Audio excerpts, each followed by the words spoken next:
reception of this broadcast and the warning alarm That's will the vary EAS at any given headers. location. This variability, normally more noticeable at greater distances from the transmitter, will occur even if you are using a quality receiver in perfect working order. To provide the most consistent warning service possible, the warning alarm will normally be activated for warnings in selected watches within a 40-mile radius of the broadcast and lag-range transmitters. WW823 includes the following Georgia and Alabama counties: Carroll, Douglas, Harrelson, Paulding, Bartow, Cobb, Floyd, and Polk in Georgia and in Alabama.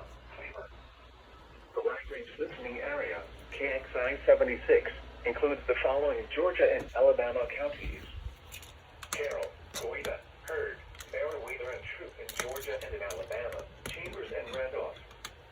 This concludes the weekly test of the warning alarm system. We now return to All right. normal weather broadcasting.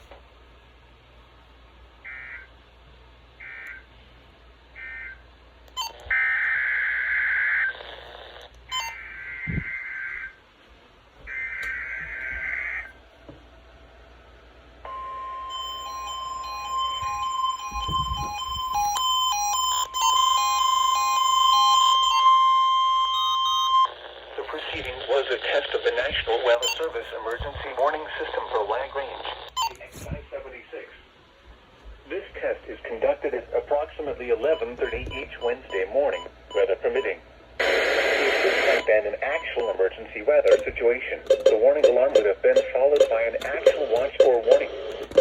Reception of this broadcast and the warning alarm will vary at any given location. This variability, normally more noticeable at greater distances from the transmitter, will occur even if you are using a quality receiver in perfect working order. To provide the most consistent warning service possible, the warning alarm will normally be activated for warnings in selected watches within a 40-mile radius of lag range. This includes the following Georgia counties: Heard, Meriwether, Carroll, Coweta, and Troup, and Randolph and Chambers counties in Alabama. This concludes the weekly test of the warning alarm system. We now return to our normal weather broadcasting. You better not activate the end of the EOMs. There we go.